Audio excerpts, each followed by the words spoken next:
Hello, good evening. This is Dr. Yo, and you are watching Q&A with CPE on Google Hangouts. Today is October 2nd, and I know that we're going to have a couple of college students joining us in a few minutes. They're waiting for a study room over at Bryant, who are getting ready for a pre-calculus test.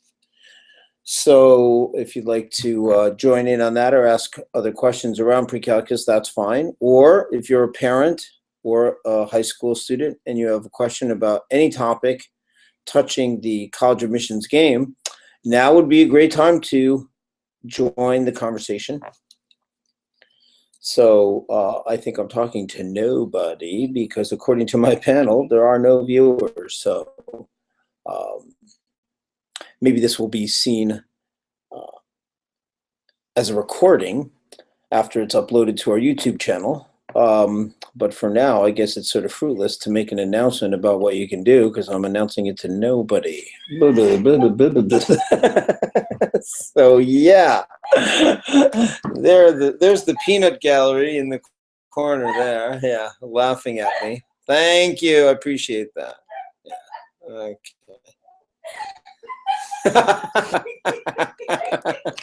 Okay, this is going well. So yeah, tune in next week, same bat time, same bat channel. No, we are doing serious business here. These are college kids who need to pass their pre-cal tests. So I heard they'll be here by 8:20. So we got about 10 minutes of dead air. So let's just listen to some laughter.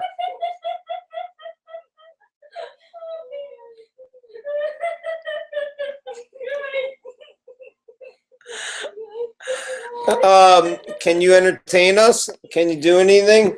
Let's play a trumpet and flute duet for the people. Okay, now you're fake laughing. All right.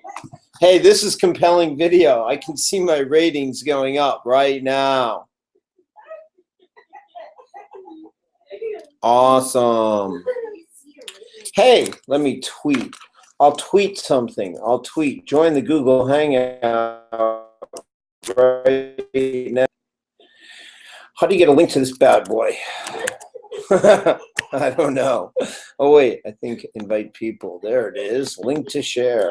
Cool. All right. Would you stop giggly wiggly, please? Okay. Okay. So let's post this on Facebook. See if there's anybody out there. And then we'll tweet. That's where the kids live, except there's no link. You can't put a link on Instagram, can you? Yeah, I think so. You can copy and paste it in there. No, I don't think you can. I don't think they're hyperlinked in on Instagram. Well, then, yeah, no one's going to type up a link, man. This is 2014 when people don't type, they click. What? It's students or parents, anybody who has a question about the college admissions process. I know, but do they have to be like...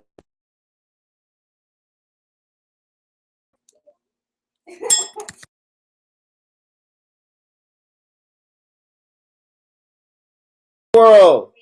Really? Yeah.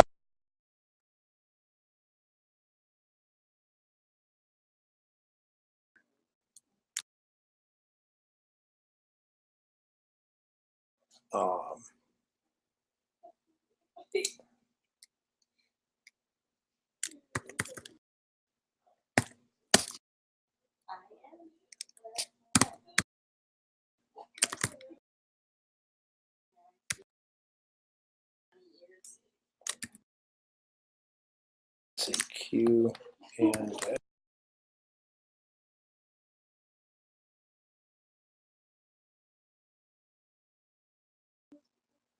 no, they're not there. Okay. So let's keep going with this. Last week, there was a mom who called in, asked questions about positioning for her late middle school student. Okay, join the Q&A with CPE Google Hangout. Okay.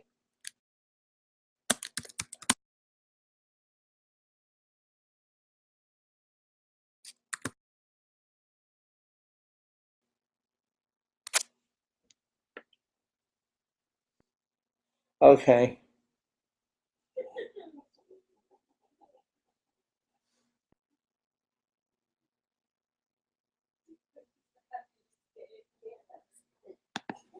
All right.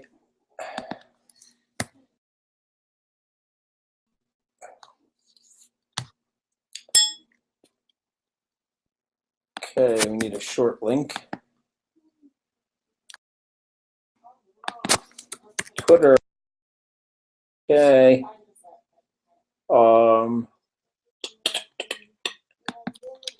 Join Q and A with Hangout. Hash.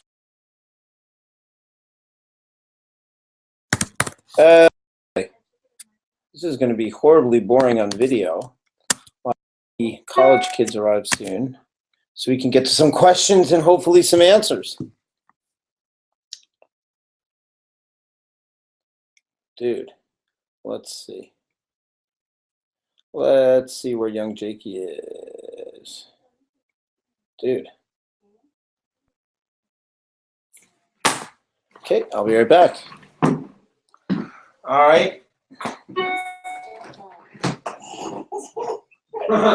They're hearing everything, so don't say anything incriminating.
All right.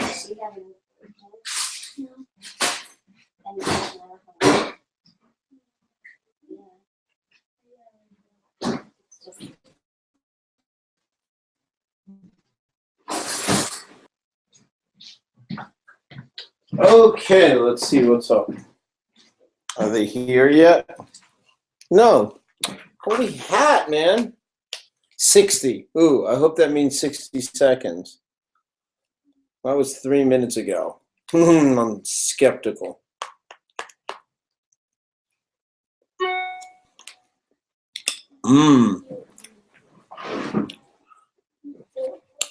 Okay. Come on. Come on, yo.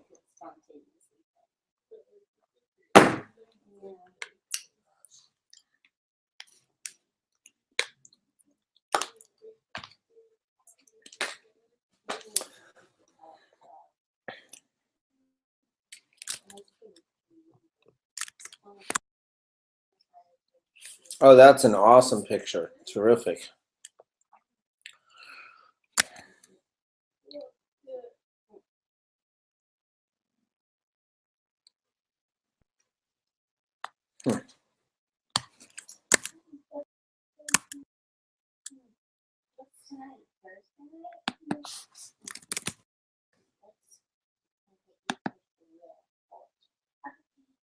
Ooh, Rabbi E just came out with his Yom Kippur Message. Well, you'll have to listen to that after Q&A.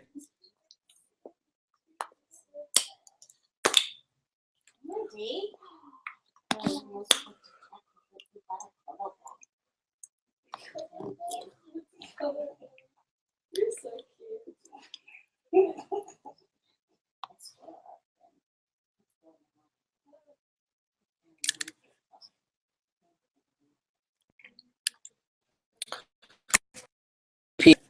Jake, come on, yo.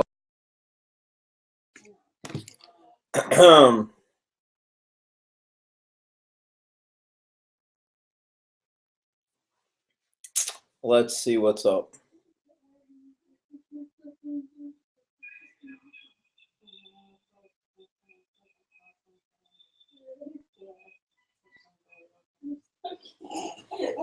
Dude.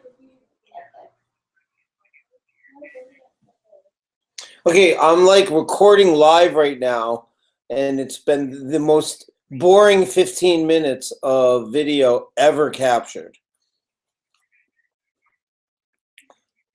It's me eating yogurt. All right, can you log in? Can you log in? What do you mean? Just click the link in your email. Or go to collegetrepexpress.com, click the Google Plus icon at the bottom of the page, and you'll see the Google Hangout is in session right now. It's being broadcast, including this call. And by the way, we're keeping everything G-rated and student appropriate while we're on the air. Yes. Yes. It's streaming live now, and then it'll be available on demand after. Not that anyone's ever going to watch this because it's hellacious. But you never know. Maybe somebody is having pre-calculus troubles. Yeah. Wait, not on this video call. We're going to do pre-calculus, and we'll talk about that after. All right, can you log in like right now? All right, bye. All right. Let's see what happens now, people.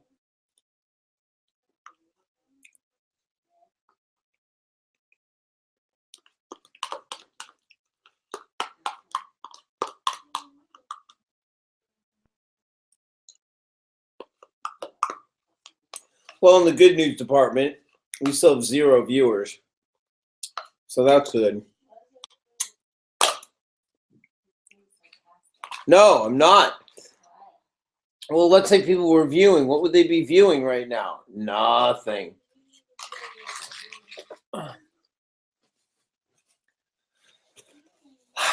Okay, he said he was logging in, and yet I don't see him.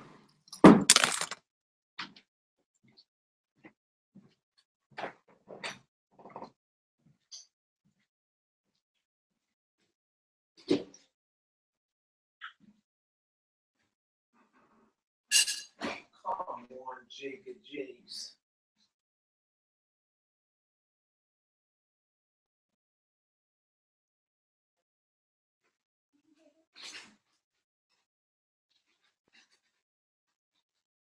I need to go to the store.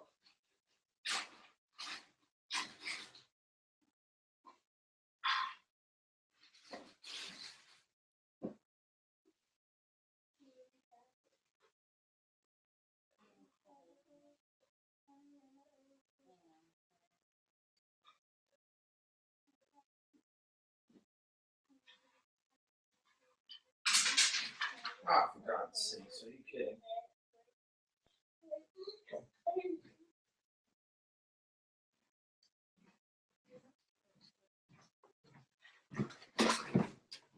All right.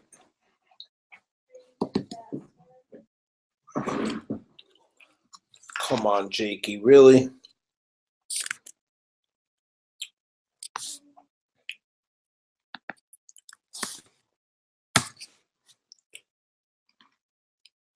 Mandy, do you have your phone right there? Click this link that I just texted you. I want to see what happens, please. That's great.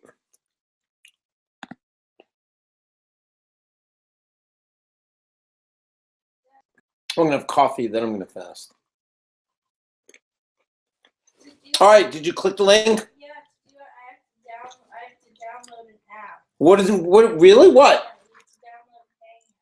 Oh, really? I told you to do that on the computer too. Yeah, but you do it once. Yeah, but then I don't have the space for it. Okay. I would though, because I love you.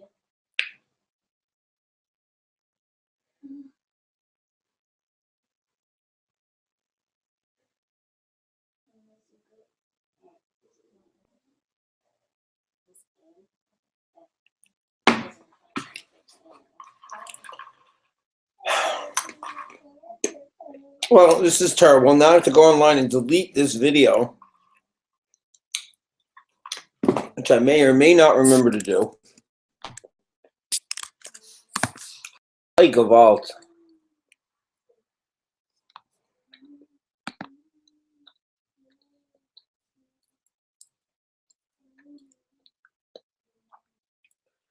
Yeah, that's not going to work for me. Okay, so that Q&A that I just did needs to be deleted. Okay, but it's... Okay, we're going to delete you. Delete. Okay. Come on, Jake. All right, I'm going to give him one more try.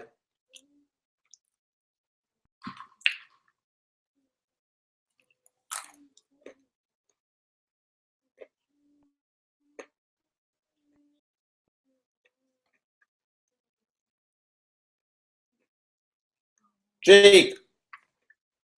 Hello? Please record your message. When you finish recording, you may hang up. Oy vey.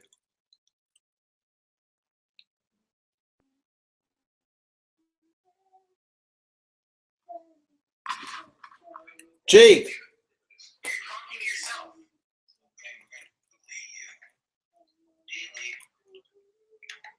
Right. Are you in now? I'm looking at you, but No, Jake, time out. You're watching it. You need to join the conversation. That's why I sent you the link. You don't want to watch it. You want to be in it. Alright. I only see College Press invited you to Q&A with. Right. And then did you click that? I clicked it and then nothing happened. It just gives me the thing. It gives me this, Dad. Did you download the Google Hangout app? I have it on my computer. We did one before, remember? All right, well then, what does it say? What does it say there? This is what it says. And then and then you clicked play. Yeah, and then it's just you. Click play right now and let me see what happens. The link, you don't want to watch it. You want to be in it. I only see College Press invited you to. All right. Close that window, Jake. I'm now going to invite you fresh right now. And I think if you click the link, you come in. I mean, this has always worked. All right, watch. I just posted an invite. If you're on the Google plug, go into Google. Like Google, like Gmail? No, just go to like google.com. And you're logged. You have to be logged in. Okay. I'm logged in. Now, can you see like where notifications come in? I just Oh, I posted. got you, boss. Right. Now click. Right. He's gonna have to download Google Chrome. He's already downloaded it. And look, What does it say? it just gets the same play button. No, but what it looked like there were different choices under the picture. It says, are you going to watch? Yes, no, and maybe. It's not watch. You want to join it. What the heck? No, everything you sent me says watch, not join. Okay. Link to share. Send invite. So You're inviting to watch. I'm sending the invite to Jacob Yeomans. I mean, I've already done this 5 times. Jacob Yeomans. Okay. What? Invos won't ring in to interrupt those logged in. Everyone you invite will be sent a notification and stream posts in Google+. Invites with more than 25 people are always quiet. Okay, fine. We don't have to worry about that. Okay, so invite. Now, did you just see an invitation pop up? That was shared publicly at 4:09. Oh. No. I don't see a single notification. Where would these notifications come up in? Let's see. Google sucks. Can we do Skype? No. Let's figure this out right now. So wait. Oh, maybe it's under posts. Yeah, there it is. go to your Google Plus, go to my Google Plus page and click on posts, and then it literally says join Hangout, not watch, but actually join Hangout. See it? Okay, here. Go to this link right now. Ready? I'm going to text it to you. Boom. Okay, I just texted you the link. Now, if you click that link, I'm looking at it. It says Q&A with CPE, and there's a button that says Join Hangout. That's what you want to do. I don't care. All right, hold on. Finish. All right, Q&A with CPE. Now, join the Hangout. Okay.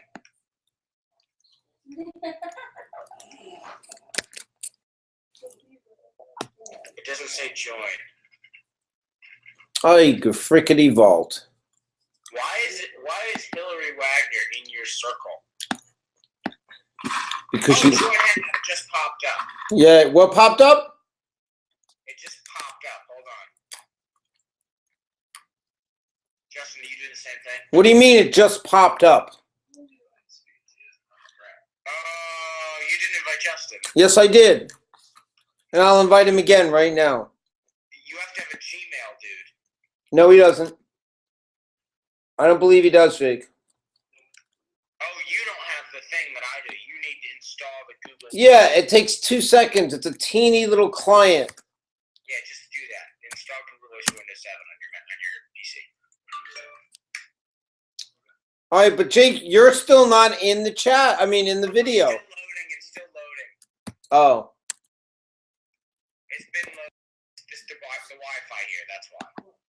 Okay, but it should be okay. But it says loading. All right, I've just posted an invitation to Justin. Yay! There's Jake. Yay! All right, bye. Yay! All right. So, Welcome to Bryant, dude. what's the test on? Justin, what's the test on? Matt. Are you kidding me? $20 now. Who's that? Is that my sister? Is that my sister? Your mother and your sister are right behind me. They're not gonna come say hi? There they are. Wow, they look really comfortable. All right. As much as I love you and this is a blast, I'm exhausted because I flew to Charlotte and back last night, and Yeah. I'm really sleep deprived. So I'd greatly appreciate if we could expedite this thing by getting. All right, we're waiting on Justin. I gotta like call my phone and shit. Oh, dude. Yeah. Why don't we just do it with my computer? Yeah. From PC. All right. Now. Air Media. I'm gonna throw you up on. Look, Dad, check this out. We're in a study room. See Yeah. that television? Yeah. I'm gonna put you up on the TV, and then you can see the board across from the other room. We'll write shit on the board. You'll write what on the board? Problems. Attaboy. Good boy. All right. So let's start. It lasted about 33 seconds. All right. What's on the test? Okay, it's assignments. Justin, you need to help me. With what? All right. Yeah, the reason I'm here is I don't know. Do you have the math thingy? The math thing? Let me show you how slick Google Plus is great. Like I can sucks, Dad. Everything you've ever done is shitty, crappy, dumb. Come on, Jake, watch it. Dash B 204 dash B. Alright, so yeah, I don't have. Do you have the math stuff? I hope to God you do. No, I don't. Yes, you do. No, I don't. Because I just did the wrong thing. I don't have anything. Oh boy, somebody's gotta get back. You don't, Jake, what do you mean you don't have anything? What?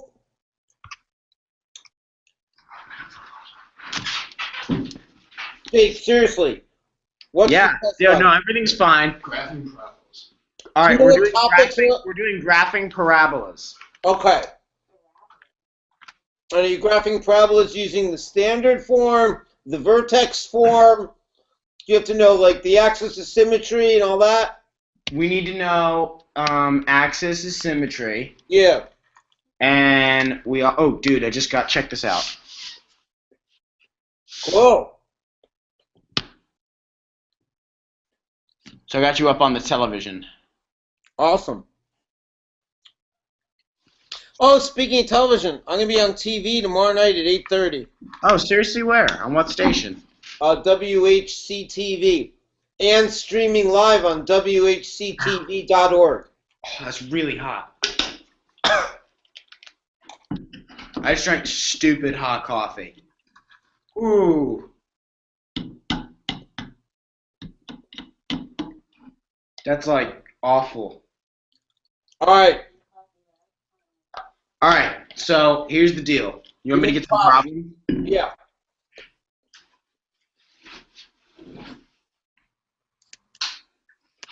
Alright, here's one from assignment 1. Alright.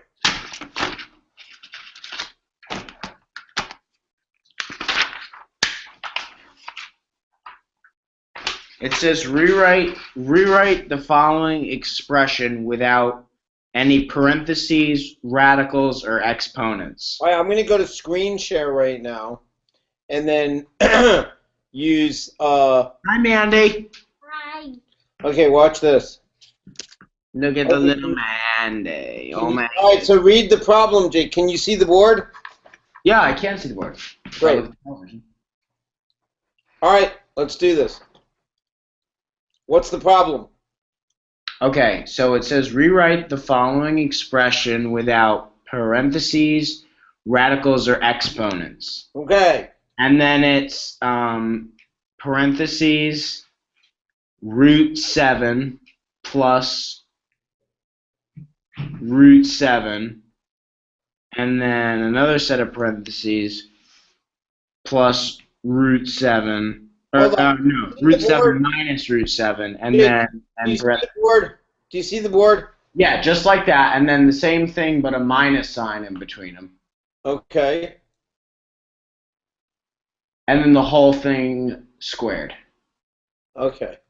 Well, you should be able to look at that and tell me the answer right away. Well, I could probably plug it into a calculator, right? No. Watch. What's root 7 minus root 7?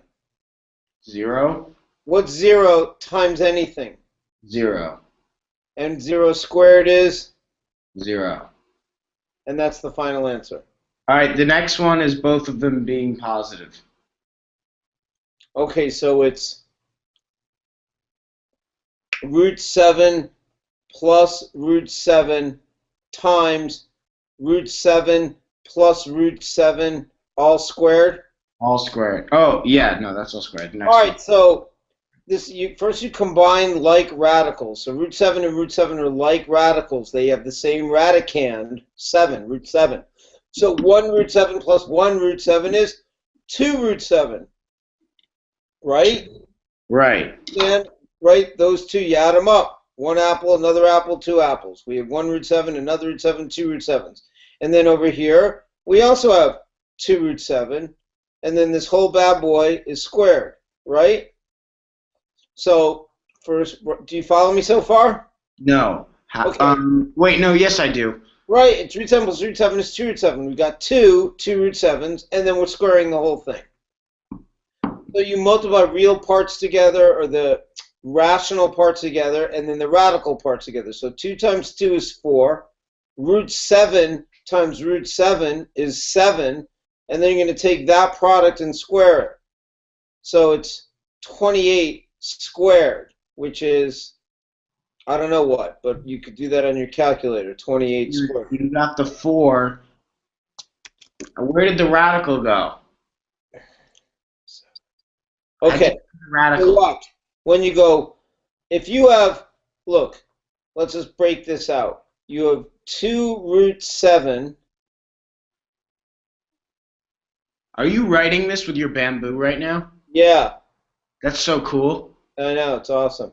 Thank you. 2 root 7 times 2 root 7.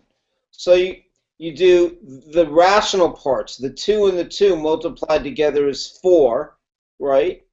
And the square root of 7 times the square root of 7 is just 7. right? The basic idea is if you take the square root of anything, call it x, and multiply it by the square root of that same thing, the square root goes away, right? I mean, doesn't that make sense? That's what square root means. What number times itself gives you x? X times itself, right? Or the square root of x times the square root of x is x. Okay. Right? You can think of this as square root of x times square root of x is the square root of x squared. Well, square root and squared undo each other. They're inverse functions. Inverse functions, got it. All right. Next problem. Watch this. You want to see something really cool? Sure. Here is Mondo eraser. See this eraser? Watch this. This is kind of eraser you love. Okay, you go. Pretty slick, huh? That was cool. All right, where's Justin? He actually went to get his math stuff. All right. So next problem. Okay. The same exact thing, except it's a 5 under the radical, not a 7. So you try it.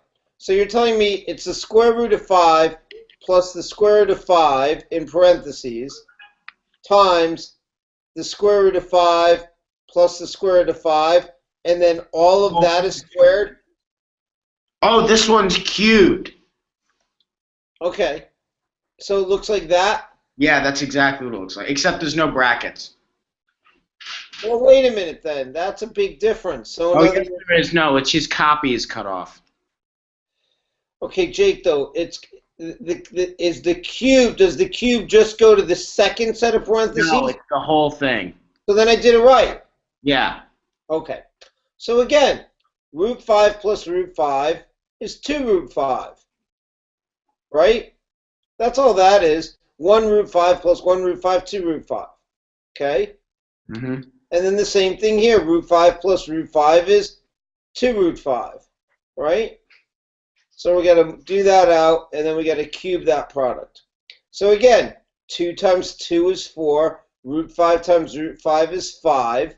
So you get 4 times 5 cubed, which is 20 times itself 3 times. Right? So 20 cubed would be 8,000. Okay. Capiche? Sort of. Well, where do you go wrong? Let's break it down. You get root 5 plus root 5 is 2 root 5. I get that. You get this root 5 plus this root 5 is another 2 root 5. So you're just multiplying them in that second step?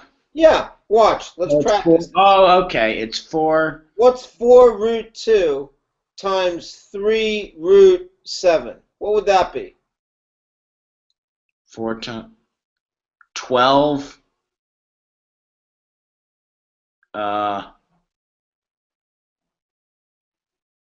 Root 14. Right? Because you multiply the... Can you do that? Yes. That's what we were doing over here. Root 5 times root 5 is 5. Root 2 times root 7 is root 14. Wait, 2 times 7 is 14. I'm looking at this one now. Right? So you do you're asking the parts outside the radical together. 4 times 3 is 12. And then you multiply the parts under the radical together, root 14. Okay. All right, next problem. All right, this one is parentheses root 5 plus root 5. Then that's cubed, and then the same thing again. Plus the same thing again. So it looks like this. Yeah. That's the whole problem. That's the whole problem. Okay. So what do you think we should do first? Combine like radicals. What? Combine the like radicals. Yeah. So you have a root 5 here and a root 5 there. What do they combine to?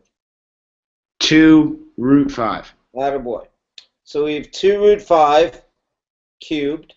Yep. Times root 5 and root 5 is another, 2 root 5. Let me redo that. Shoot. Hold on. See? That's the problem with the Mondo eraser. Sometimes it's too big. All right, more than one way to skin this cat. I'm just going to scribble this out. Okay, watch. So root 5 plus root 5, 2 root 5, and we're going to cube that. And then we do the same thing again, root 5 and root 5, 2 root 5, and we're going to cube that. So what's 2 root 5 cubed? All right, so it's 2 root 5, 2 root 5, 2 root 5. It's right, 2 root 5 times 2 root 5 times 2 root 5. Or think of it this way, it's 2 cubed times root 5 cubed. 2 cubed is 8. Root 5 cubed, think about it. It's root 5 times, it's root 5 times root 5 times root 5, right? Right. So Well, 25. 2 of them makes 5. So root 5 cubed is 5 root 5. So it's 25. No, it's just 5 root 5. If you had Times root 5 to the 4th would be 25. Root 5 cubed is 5 root 5. So this is 8 times 5 root 5. Where's the other 5? Because look, Jake. You have the square root of 5 times the square root of 5 times the square root of 5, right? Right. 2 of them make 5. Root 5 times root 5 is 5. And you're left with and then 5 times 5 is still 5. So it's, right? So Wait a minute. Wait, no, that's stupid. 5 times 5 is 5. Root 5 times root 5 is 5. Justin's back. Huh? You need like some basic square root practice. Look, I'm going to start over. Okay? Watch. The square root of x times the square root of x. You could think of that as the square root of x squared, which is just plain old x. Right? Jake? Yeah, I'm looking right at the freaking board. Right, I just said right. If you don't get it, say no, I don't get it. All right, x times x is x squared. Yes. So, yeah, so the square root of x times the square root of x is x. Wait. I don't get that. Are these the two things? Okay, watch this. 4 and 2.1. Jake, check Yeah. this out. Think of this as the square root of 3 times the square root of 3. Well, Okay. we could think of the square root of 3 times the square root of 3 as the square root of 9. What's the square root of 9? 3.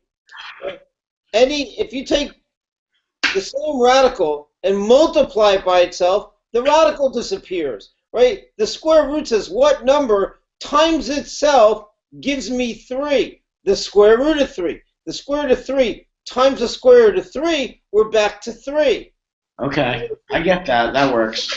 So the square root of 5 times the square root of 5, what's that? 5. 5. All right, ready, Dad? Hold on, I'm moving the camera so you can see Justin too. Okay, I can't see anything. I'm looking at my board. I'm screen sharing. So I I know. can't really see either of you guys. All right, but I'm making it so like the Oh, camera. now I can see you. All right, I got you. All right, hold on. Got us? Yep. I should All right. be here, but I'm worried.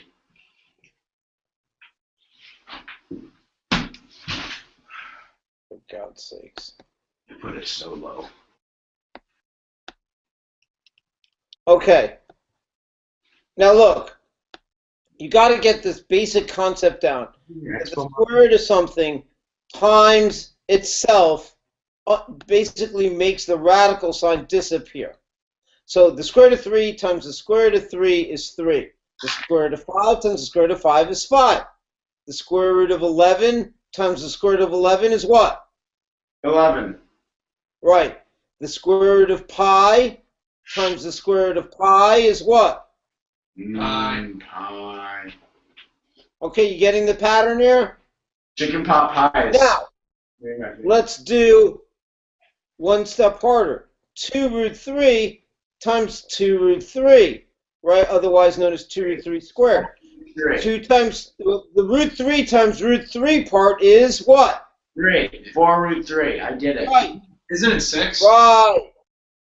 What? Is it 6? 2 times No, it's 2 times 2 is 4. Root 3 times root 3 is 3. 4 times 3 is 12. All right. No, I didn't think you would. Okay, I got it. All right, good. All right, so now you want to go back to that worksheet or whatever it is you're doing, whatever we were doing? Yeah, assignment 3, 4, and 2.1. Okay, let's do it. Does that mean something to me? Yes. You have all the shit? Stuff? So read me a problem, please. We are. Justin's getting. Whoa. What the heck? Watch this. I'll astound you. Ready? I'm going to fill this whole bad boy with black. And And now write in white. All right, let's go. Give me a problem. This isn't enough stuff. You should have came prepared. I do. I always do. All right, here we go, dude. This is like 1/3 of the stuff we need to know. Okay. All right, let's go.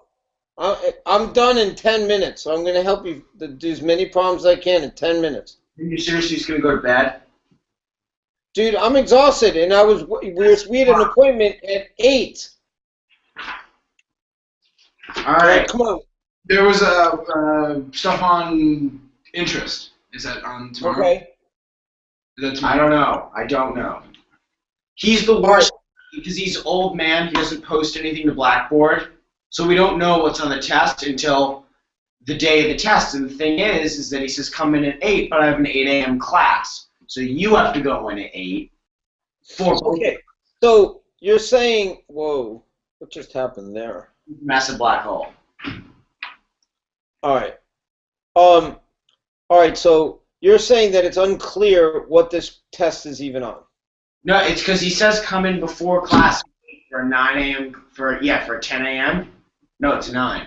Wait. So you're saying this guy's telling you what's on the test an hour before the test? No, it's because he changed it. That was last time, and then that's why he gave us the bonus quiz. But he's not going to do that this time. And I said I had an 8 a.m. class. But then he said it's on this and then 2 other things that we don't have. Could we quickly graph a parabola? Yes, Yeah. look, that's going to be on it. That's the one graph that he said that, remember? Oh, I know. Yeah. All right. So watch this. Let's take Joe Schmo parabola. Okay. Let's graph. I don't know. Do you want to give me an equation? Or you want me to make one up? We can get one. Go ahead. F of x equals x squared plus 3x plus 2. All right. Hold on. F. What else, Dad? Look at this. Can you see us? Yeah. Watch. If I write it on our board, can you read it? Yeah. All right, sweet. The markers aren't very good, though. Can you see my board? Do you see my screen right now? Yes. All right. All right, so write it down. Well, just read it to me as you're writing it. F of x equals what? F of x Yeah. equals x squared plus 3x plus dose. Okay, so watch this. Can you read that at all? I got it. Look at the board. Do you see the board? Read this, just curious. All right.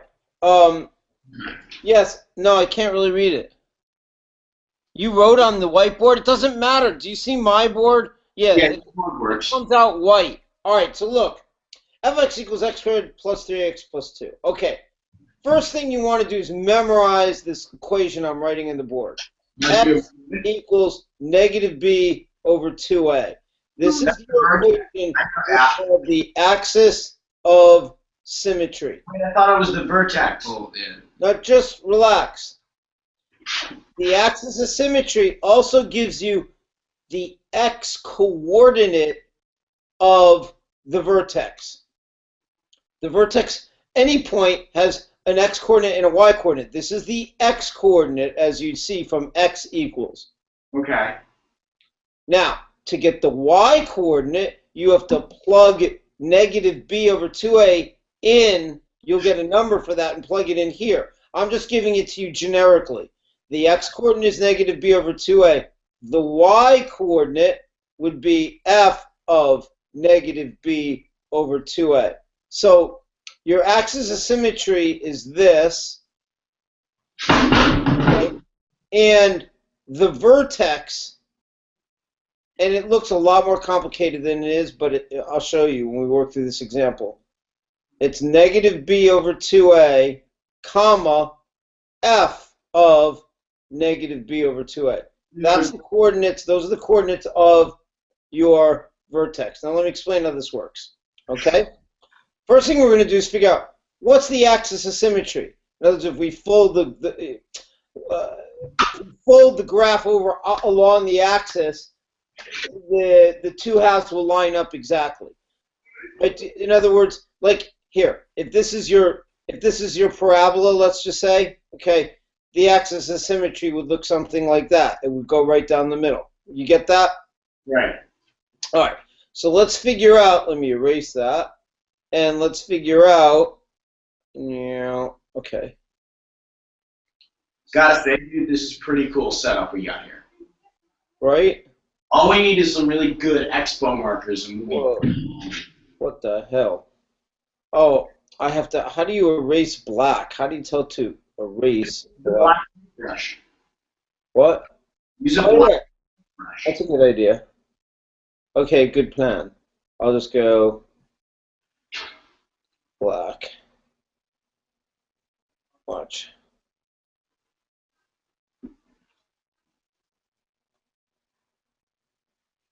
Okay. Justin's already graphing. All right. Here's how you do it, though. I'll just show you a systematic approach to this, okay? I just go make this. Oops. Okay. All right. So x equals negative b over 2a. So in this case, negative b over 2a is 2. So the axis of symmetry, so watch, I'll put the graph down here. Okay? Here's my x, this is my x-axis, this is my y-axis. Okay?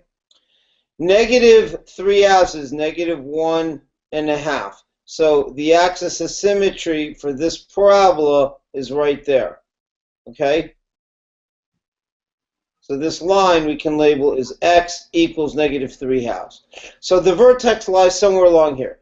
Now, next thing you want to notice is this an uppy parabola or a downy parabola? It's a downy because it's negative. It's not negative. If it were negative, you're right, it would be downy, but we look at the squared term. The sign of the squared term is positive, so this is an uppy. Now, we want to figure out exactly where that vertex is. We simply plug in negative 3/2 in for x in our original f of x. So we would find what is f of negative 3/2. F of negative 3/2 is negative 3/2 squared plus 3 times negative 3/2 plus 2. So that equals 9/4 minus 9/2 plus 2. You with me? Yes. Okay, let's put this all over the common denominator of fourths. So you have 9/4 minus 18/4 plus 8/4. So that's negative 1/4. So that worked out well, right? Could I So start by putting the negative 3 over 2 into decimals? you could do it as negative 1.5, yeah. So what we just found out was that the vertex is at negative 3/2 comma negative 1/4. So if this is 1, my vertex is right here. And I would label that point negative 3/2 comma negative 1/4. Okay? That's the vertex. Now, I know it's going to go up here. So I think a smart thing to do is let me find out what the x-intercepts are and what the y-intercept is. You could look at this and tell me what the y-intercept is. To find y-intercepts, plug in 0 for x. What do you get? 2. Right. So it's going to cross right there. So I already get the sense the shape's going to look like this. Something like that. Okay? Now, we can find out what are these 2 points. What are they cooking? What are these 2 points? So now we want to find those that are known as the zeros, or the x-intercept. To find the x-intercept, I have to plug in 0 for y, or 0 for f of x. So let's do that down here. So I'm going to say, when is 0 equal to x squared plus 3x plus 2? And I can see that actually factors, right? I can reverse FOIL it. I put an x here and an x here. S's with me, sir. And a 1 there. And I get x equals -1, -2. Oh, look at that. It goes to the point -1, 0, and it goes to the point right here, -2, 0. Yeah. Is there a way to do that without reverse foiling? Yeah, you can use the quadratic formula, and you can say, okay. I don't get reverse foiling. I don't get it. All right, well, you can get away without it. You can say, let's do this -b plus or minus the square root of b squared minus 4ac all over 2a. I mean, that's your alternative. So you could say this is -b plus or minus the square root of b squared, which is 9, minus 4ac, which is -8, all over 2a, which is 2. Notice this is -3 plus or minus the square root of 1, which is 1. So this is -3 plus or minus 1 over 2. -3 plus 1 is -2 over 2, gives me my -1. If I go -3 minus 1, that's -4 over 2, that gives me my -2. So yes, you can do it without reverse FOIL. Cool? No. What do you mean? You went from -3 plus or minus square root of -8 over 2. Yeah. Something that didn't look like the right answer. No. So watch this. What's 9 minus 8? 1. What's the square root of 1? 1. So we can get rid of this whole thing and write 1. What's -3 plus 1? -2. -2 all over 2 gives me my -1. But that means I have to memorize -3 that formula. minus 1, I get -4 over 2 is -2. I have to memorize that formula, right? Yes, you do. And here it is. It's -b plus or minus the square root of b squared minus 4ac all over 2a. That's your quadratic formula. Better, that or reverse FOIL? Yeah. Which way is better? Well, if it's factorable, reverse FOIL is easy. I mean, here, let me just show you how that works. Okay, let's close this bad boy. Can I erase this page? Yeah. So that's weird. I can see you, but you're seeing my screen, not me. Because you're sharing your screen. All right. So watch. If you have like x squared minus x minus 6, and they say factor, right, reverse FOIL it. You start by making 2 sets of parentheses. And you say the first, right, these are your f's. Your firsts are going to go here. Your outers are going to go here. Your inners are going to go here. And your lasts are going to go there, right? The first 2 are here. The outers are here.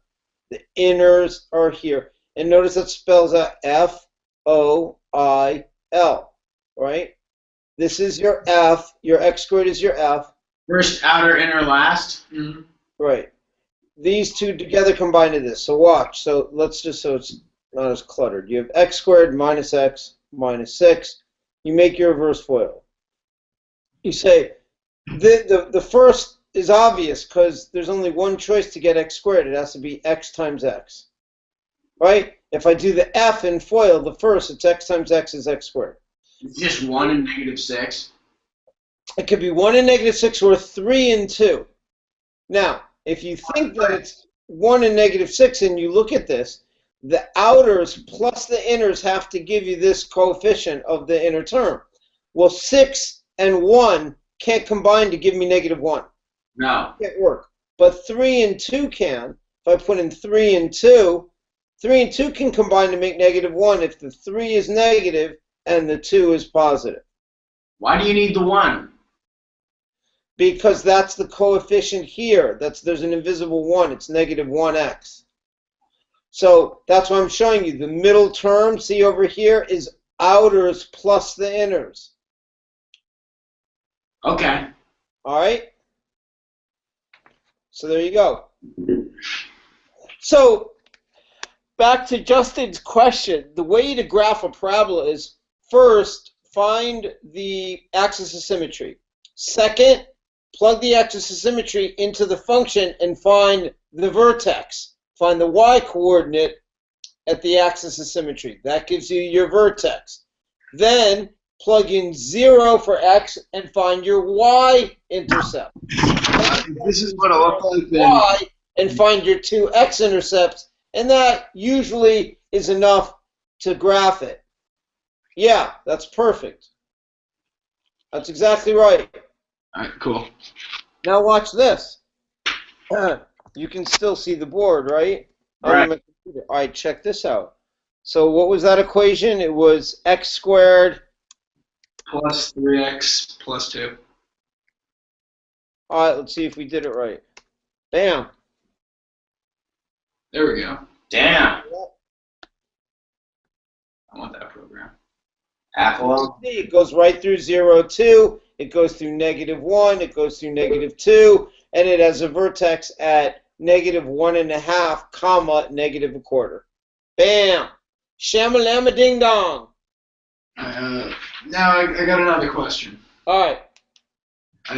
When you have to find an equation of an exponential function, and then they give you 2 points that it passes through. Right. Right. Yeah. Okay, so you want to give me the 2 points? This one looks simple enough. The first point is 2, -4.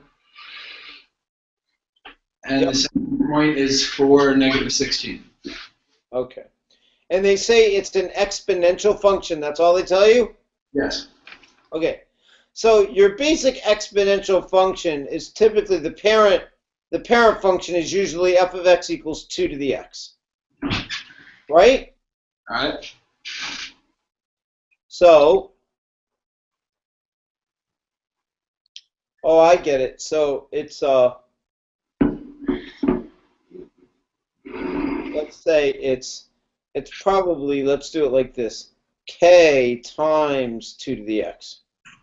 K? I don't know, can we assume it's a 2 to the x? Did he give you like a list of parent functions? No. No. Well,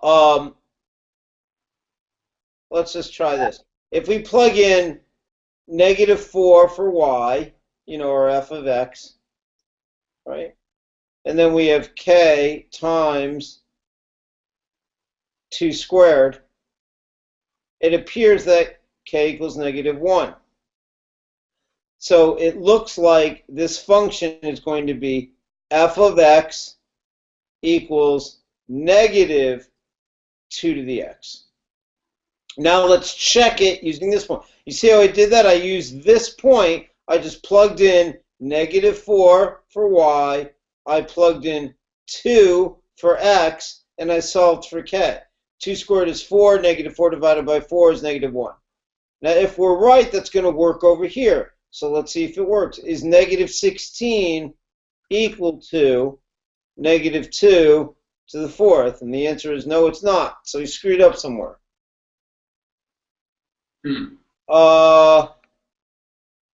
So let's see. I mean, look at it this way. Here's how I see it.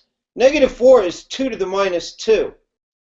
And -16 is 4 to the, I know it's not to the -2. It's, I get it. It's -2 squared.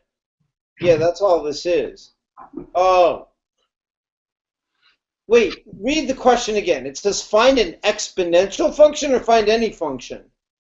Find equations for exponential functions that pass through pairs of points given. What? That's not on the test. It's not? No, he said exponential functions are not on the test. Okay. Well, I mean, unless he's calling it quadratic exponential, that's kind of messed up because here's the function. I mean, I can just see it.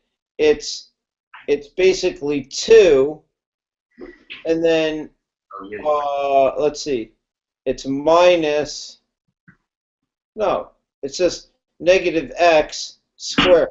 That's all it is. Look, if you plug in 2, you get 2 squared is 4, negative 4. If you plug in 4 for x, you get 4 squared is 16, and the negative makes it negative. I mean, most people would not call that an exponential function. That's basically that's just a parabola. I mean, that looks like this, right? And check it out. 2, negative 4 is on it, and 4, negative 16 would be on it. Let's try another one. Wait, no. Can we do stuff that's on our test? Yeah, sure. What else? All right, I got you. It's these things. All right. A word problem for you. All right. T-shirt profit. Yep.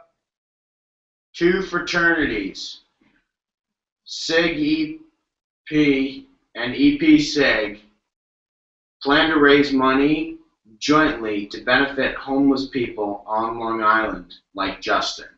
Good for them. They will sell Yoda versus Alien T-shirts. Oh my God, this is you. In the student center, but they are not sure how much to charge.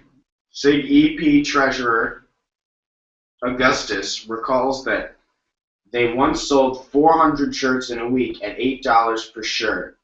SIG treasurer Julius, EP SIG treasurer Julius has solid research indicating that it is possible to sell 600 shirts per week at $4 a shirt. Part A. Based on this information, construct a linear demand equation for Yoda versus Alien T-shirts, and hence obtain the weekly revenue R as a function of the unit price X. Okay. So they're saying that if we sell them at $8 each, we sell 400. If we sell them at $4 each, we sell 600. You just ordered pairs? Yes. Now, read me that last sentence again. Find the function sentence.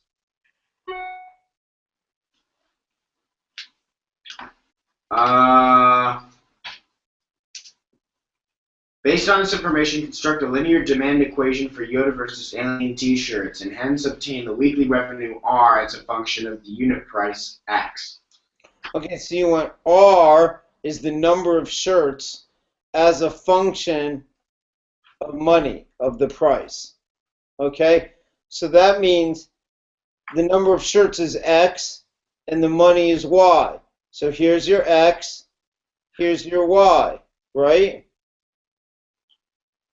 No, R is the number sold as a function of the unit price. So yeah, it's the other way around. This would be, why are they called, R is the total number of shirts sold? What? Yeah, R is revenue.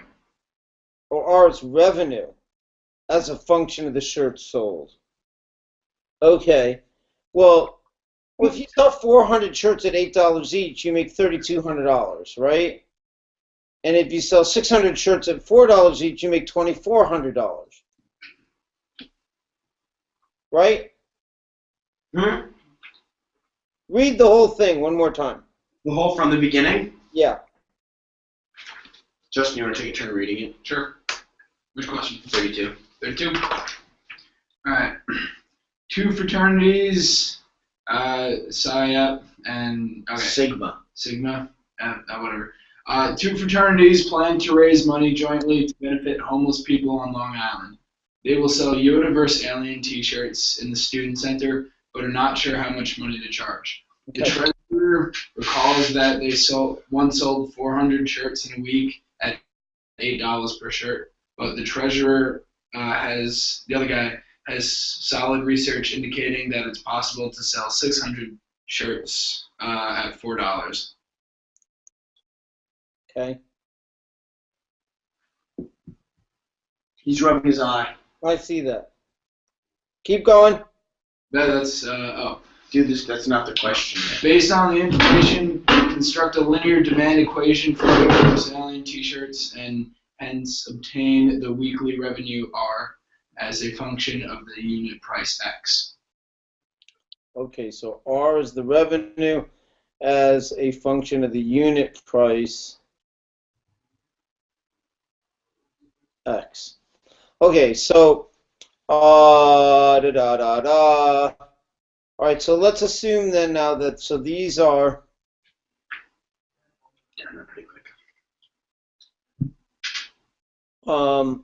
let's make our unit price X and then the number of shirts we sell Y.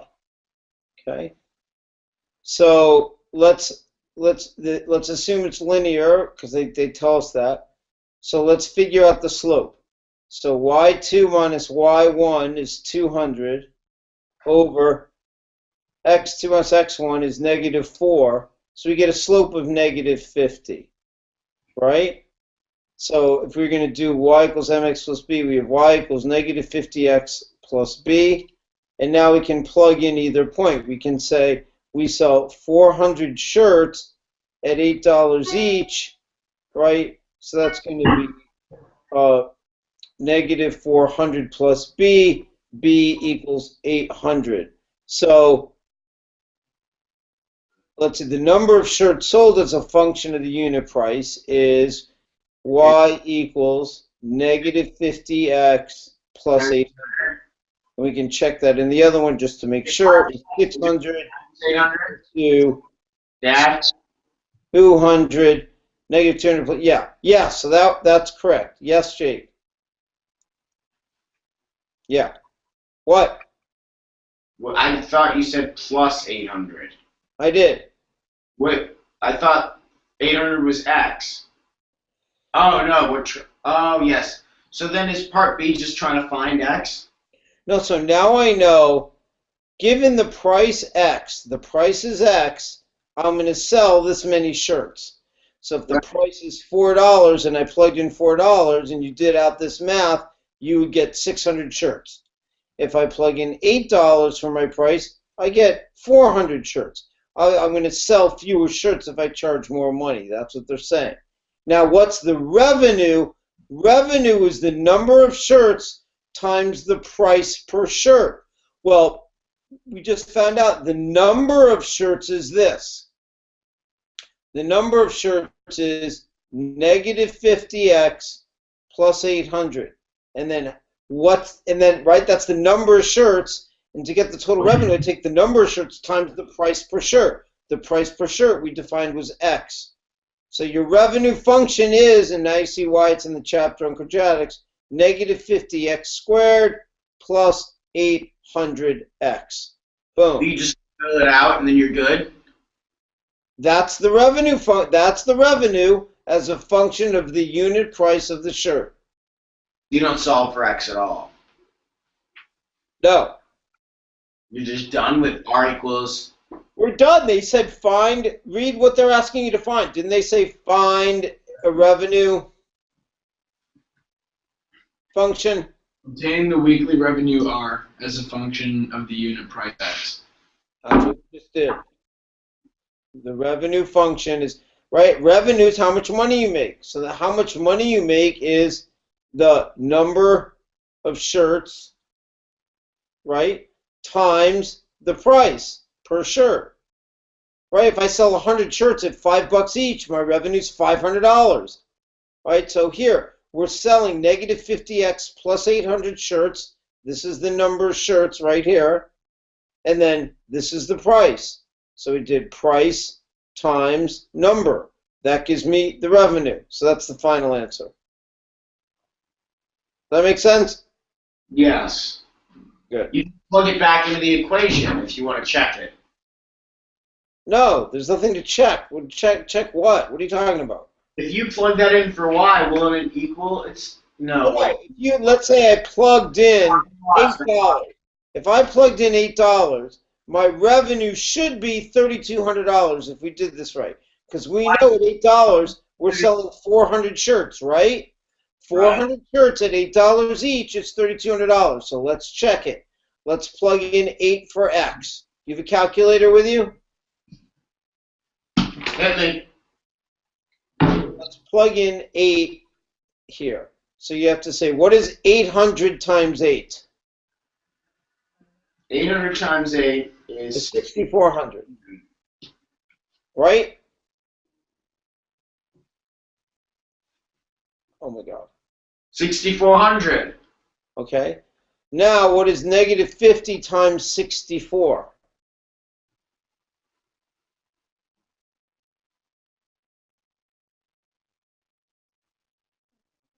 See what I did? I plugged in 8, and I square it, 64. So 64 times 50. God, I'm faster than you with a fucking calculator. I mean, with a calculator.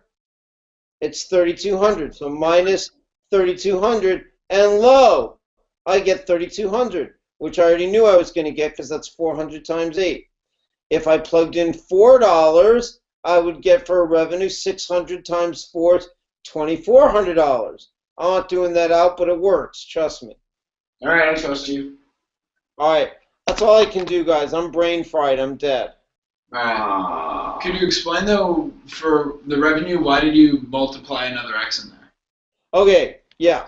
That's a good question. So look, first thing I did was they gave me a price point and a number of shirts sold, and a price point and a number of shirts sold.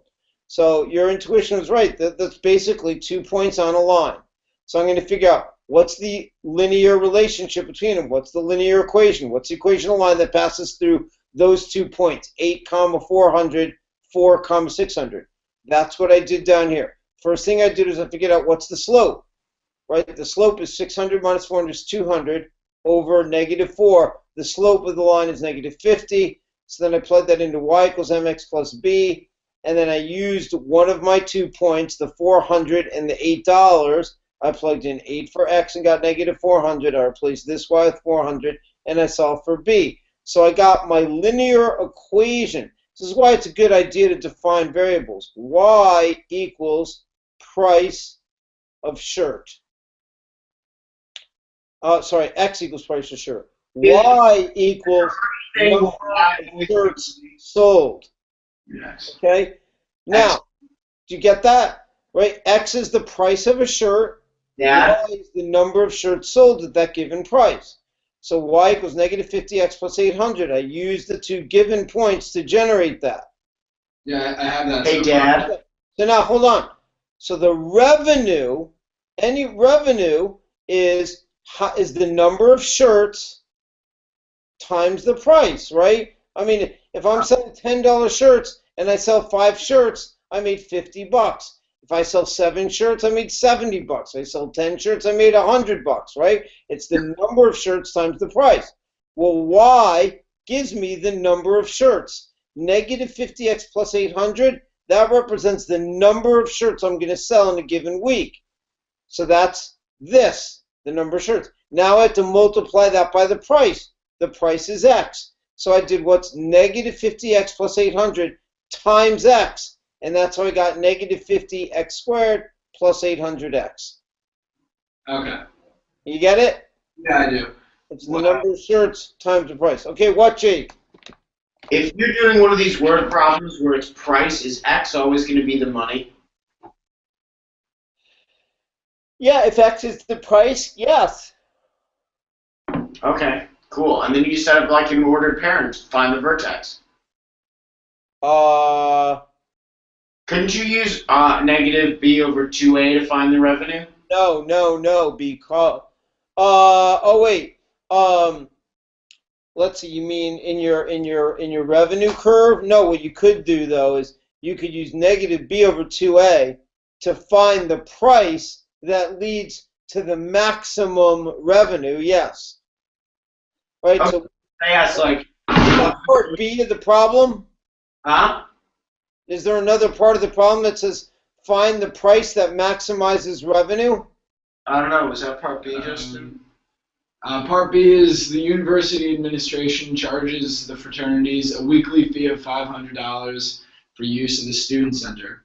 Write down the monthly profit P as a function of the unit price X, and hence determine how much the fraternities should charge to obtain the largest possible weekly profit. Yeah. So, look, let me just tell you this last thing. If this is your revenue function right here, which it is, if we looked at that, if we graphed it, we'd find out that it's a parabola that looks like this. It's an upside down parabola, right? At some point, it reaches a maximum, right?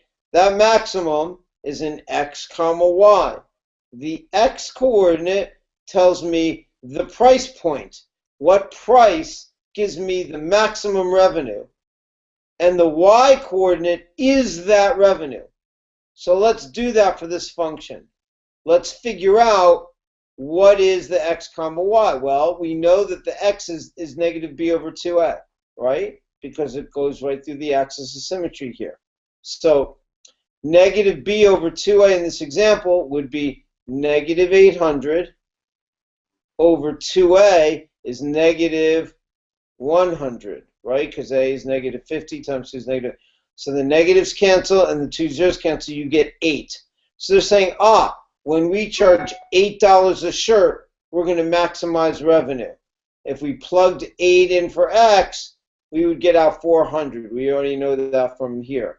So this x comma y is actually the point 8 comma $400. So that's the maximum revenue. So that's The maximum revenue is $400. No, sorry. The maximum revenue, that's the number of shirts. The maximum revenue is $3,200, right? Because it's 400 shirts at $8 each. So if you graphed, this point would be 8 comma 3,200 if we graphed it. And that tells me that when the price is $8 a shirt, my maximum revenue is $3,200. All right, cool. All right, guys. Good luck. All right. Thank you. Peace, love, and understanding. All right, buddy. Good night. Night. Peace out. You've been watching Question and Answers with College Trip Express, joined by two strapping young Bryant lads. Okay, Mix. Good night, lads. Bye. He's not in it.